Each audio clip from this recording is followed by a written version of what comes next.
तो हेलो दोस्तों, नमस्कार। आप सभी का हमारे यूट्यूब चैनल पर स्वागत है। यदि आप लोग क्लास 12 बायोलॉजी के स्टूडेंट हैं और 2024 में बोर्ड परीक्षा देने वाले हैं तो आज की यह वीडियो आप सभी लोगों के लिए बहुत ही ज़्यादा महत्वपूर्ण होने वाली है, क्योंकि आज की इस वीडियो में हम लोग क्लास 12 बायोलॉजी की पूरी किताब से जो आपके सबसे ज़्यादा महत्वपूर्ण अति लघु उत्तरीय प्रश्न की सीरीज चल रही थी, उस सीरीज को हम लोग आज की इस वीडियो के साथ ही समाप्त करने वाले हैं। यानी कि जितने भी क्वेश्चन आपके होने वाले थे क्लास 12 बायोलॉजी की पूरी किताब से महत्वपूर्ण अति लघु उत्तरीय प्रश्न, वो सारे आज आपके वीडियो में समाप्त हो जाएंगे। तो इसीलिए आप लोग वीडियो को ध्यान से देखो और साथ ही में अंत तक देखो। और साथ ही में इस वीडियो के साथ साथ यदि आप लोगों ने पुरानी वीडियोस को नहीं देखा है तो इस वीडियो को देखने के बाद आप लोग पुरानी वीडियोस को भी जाकर आप लोग जरूर देख लेना, क्योंकि आज आपका पार्ट नंबर 10 होने वाला है और पार्ट नंबर 9 तक हम लोग पहले ही करा चुके हैं। और पार्ट नंबर 10 का समाप्त होते ही आपका जो पूरी किताब से जो सबसे ज्यादा महत्वपूर्ण अति लघु उत्तरीय प्रश्न होते हैं वो पूरे पूरे समाप्त हो जाएंगे।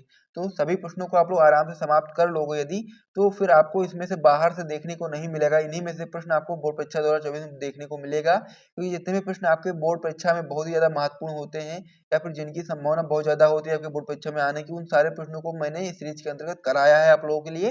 तो आप लोग वीडियो को ध्यान से देखो और क्वेश्चन के साथ साथ इसका आंसर किस प्रकार से आपको अपनी बोर्ड परीक्षा कॉपी में लिखना है वो भी मैंने आपको बताया है। तो वीडियो आप सभी लोगों के लिए बहुत ही ज्यादा महत्वपूर्ण है और साथ ही में आप सभी लोगों के लिए मैं बहुत ही मेहनत कर रहा हूँ। तो इसलिए आप वीडियो को लाइक करिए, चैनल को सब्सक्राइब करिए और सपोर्ट दिखाइए, ताकि आपको इसी प्रकार से और भी महत्वपूर्ण प्रश्नों की सीरीज को स्टार्ट कराया जाए और आपके लिए बहुत ही अच्छी तैयारी आपको करवाई जाए। ठीक है, तो चलिए अब हम लोग वीडियो की बात कर लेते हैं। तो वीडियो को शुरू करने से पहले मैं आपको बताना चाहता हूँ कि यदि आप लोगों ने अभी तक हमारे टॉपर ग्रुप को नहीं ज्वाइन किया है तो आप लोग चाहो तो ज्वाइन कर सकते हो। एक सब्जेक्ट के लिए जो टॉपर ग्रुप का प्राइस है वो मात्र 100 रुपये रखा गया है, जिसमें आपको क्या चीजें मिलते हैं वो भी मैं आपको बता देता हूँ। ठीक है, तो एक सब्जेक्ट का प्राइस है जो फिलहाल के लिए मात्र 100 रुपये रखा गया है। वैसे सब्जेक्ट का जो प्राइस है वो 199 रुपये का है, लेकिन फिलहाल के लिए आपको मात्र 100 रुपये में एक सब्जेक्ट का दिया जा रहा है। तो इसमें आपको क्या क्या चीजें मिलते हैं वो भी मैं आपको बता देता हूँ। जैसे कि मान लीजिए आप लोग क्लास 12 बायोलॉजी के लिए टॉपर ग्रुप लेते हैं तो इसमें आपको क्लास 12 बायोलॉजी के ऑल चैप्टर का नोट्स मिल जाएगा। ठीक है, जो कि आपका हैंड रिटन होगा, ऑल चैप्टर नोट्स, प्लस में आपका इंपॉर्टेंट क्वेश्चन आंसर भी दिया जाएगा, जो कि आपके बोर्ड एग्जाम 2024 के लिए बहुत ही ज्यादा महत्वपूर्ण होने वाला है। तो इसीलिए आप लोग वीडियो को ध्यान से देखो और साथ ही में जिसको भी टॉपर ग्रुप ज्वाइन करना है वो लोग ज्वाइन कर लीजिए। कैसे ज्वाइन करेंगे वो भी मैं आपको बता देता हूँ। ठीक है, तो नंबर आपका हो जाता है 97 93 44 00 81 पर आपको क्या करना है, व्हाट्सएप पर मैसेज करना है। ठीक है, सबसे पहले आप लोग क्या करोगे, इस नंबर पे पेमेंट करोगे जिस भी सब्जेक्ट के लिए आपको टॉपर ग्रुप चाहिए। उसके बाद में फिर उस पेमेंट का स्क्रीनशॉट आप लोग इसी नंबर पे व्हाट्सएप पर मैसेज कर देना। आप और बता देना कि आपको किस सब्जेक्ट के लिए टॉपर ग्रुप चाहिए, मैं आपको वहाँ पर उस सब्जेक्ट के टॉपर ग्रुप में ऐड कर दूंगा, साथ में notes plus important question answer वगैरह भिजवा दूंगा। ठीक है, तो इस प्रकार से आप लोग सारी चीज़ों को समझ गए होंगे। और फिलहाल के लिए इसका प्राइस मात्र 100 रुपये रखा गया है। कुछ दिनों में इसका प्राइस 199 हो जाएगा, तो जितनी जल्दी हो सके आप लोग ज्वाइन कर लीजिए यदि आप लोग ज्वाइन करना चाहते हैं।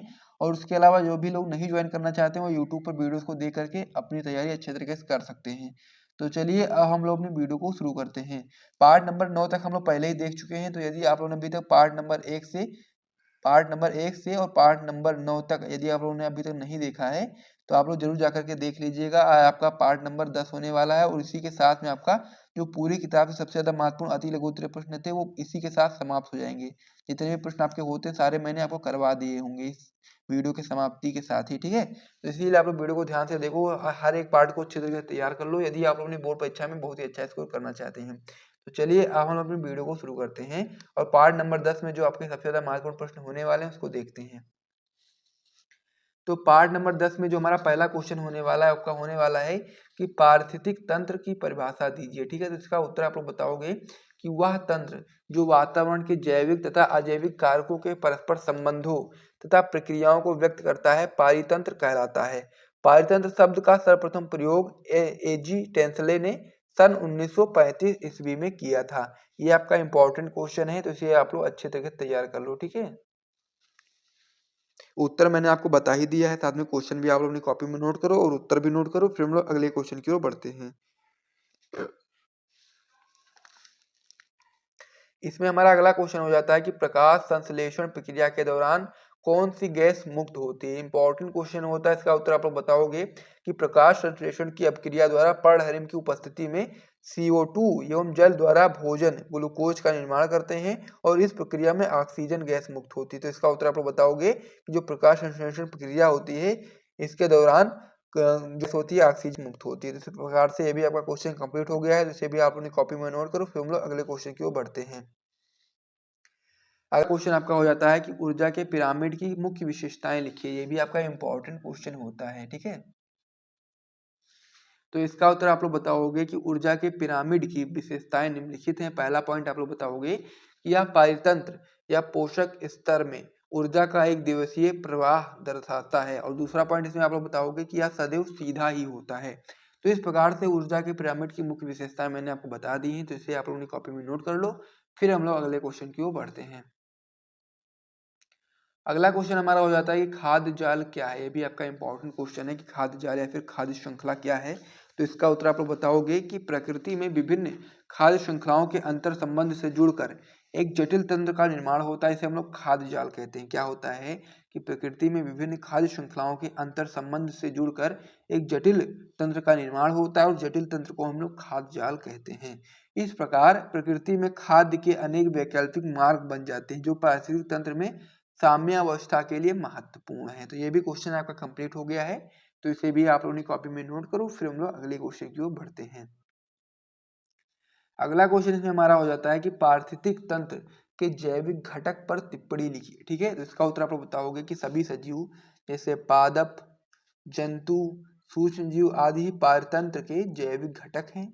पारतंत्र में इनकी क्रियात्मक स्थिति के आधार पर इन्हें उत्पादक, उपभोक्ता एवं अपघटक कहते हैं। तो इस प्रकार से ये क्वेश्चन भी आपका इंपॉर्टेंट था और इसका आंसर भी मैंने आपको बता दिया है। तो इसे भी आप लोगों ने कॉपी में नोट कर लो। फिर हम लोग अगले क्वेश्चन की ओर बढ़ते हैं, यानी कि अगले पेज पर बढ़ते हैं। और यहाँ तक यदि आपको वीडियो पसंद आ रहा हो तो वीडियो को आप लोग लाइक करिए और चैनल को सब्सक्राइब जरूर कर दीजिए इसी प्रकार के और भी महत्वपूर्ण वीडियो को पाने के लिए। तो अब हम लोग अगले पेज पे बढ़ते हैं। तो अब हमारा जो अगला पेज है उसमें जो हमारा पहला क्वेश्चन हो जाता है कि जैव विविधता की परिभाषा लिखिए।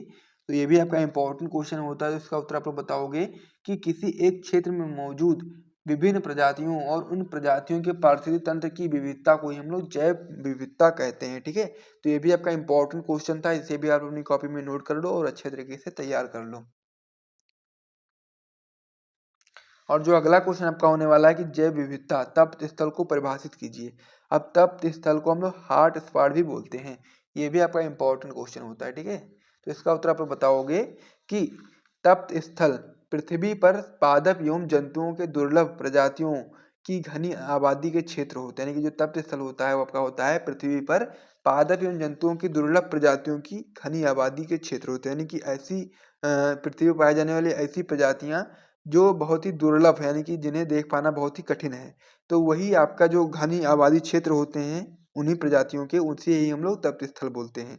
जो मानवीय गतिविधियों द्वारा नष्ट होने के खतरे का सामना करते हैं, यानी कि जिन्हें क्या कहते हैं मानव से खतरा होता है। यानी कि जो मानवीय गतिविधियां होती हैं जैसे कि पेड़ काटना और जानवरों को मारना, जिससे क्या होता है उन्हें खतरा होता है। ठीक है, उसे हम लोग जैव संवेदी क्षेत्र भी कहते हैं। यानी कि तप्त स्थल को हम लोग जैव संवेदी क्षेत्र भी कहते हैं और हॉट स्पॉट भी कहते हैं। भारत में पूर्वी हिमालय तथा पश्चिमी घाट प्रमुख तप्त स्थल क्षेत्र हैं। संसार में 36 हॉट स्पॉट हैं। तो इस प्रकार से क्वेश्चन भी आपका कंप्लीट हो गया है। इसे भी आप अपनी कॉपी में नोट करो। फिर हम लोग अगले क्वेश्चन की ओर बढ़ते हैं।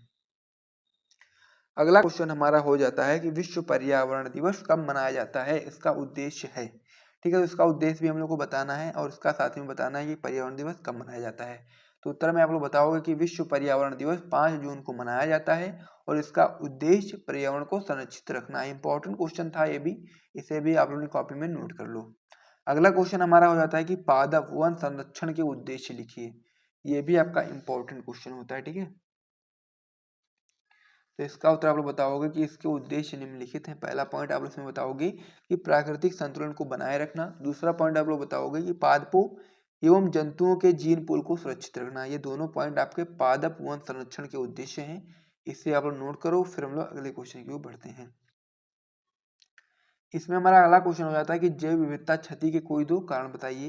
तो जैव विविधता क्षति के 2 कारण निम्नलिखित हैं। पहला पॉइंट आप लोग बताओगे अतिदोहन और दूसरा पॉइंट बताओगे आवासीय क्षति तथा विखंडन। ठीक है, तो ये 2 पॉइंट आप लोग याद कर लो। फिर हम लोग अगले क्वेश्चन की ओर बढ़ते हैं। और इस वीडियो का और इस सीरीज का लास्ट जो क्वेश्चन होने वाला है वो आपका होने वाला है अभ्यारण्य क्या है। ठीक है, और यानी कि इस क्वेश्चन तक यदि आप लोगों ने अभी तक वीडियो को ध्यान से देखा है हर एक पार्ट को, तो आप लोगों ने बोर्ड परीक्षा में बहुत ही अच्छा स्कोर करने वाले क्लास 12 की बायोलॉजी में। ठीक है, तो इसका उत्तर आप लोग बताओगे कि वन्य जीव अभ्यारण्य प्राकृतिक क्षेत्र है जहाँ पर केवल जंतुओं को ही संरक्षण प्रदान करता है। ठीक है, जो कि क्या करता है, जंतुओं को हम लोग संरक्षण प्रदान करते हैं, वन्य जीव अभ्यारण्य कहलाते हैं। अभ्यारण्यों से बिच्छू को काटना प्रतिबंधित है और इस समय भारत में 565 अभ्यारण्य है।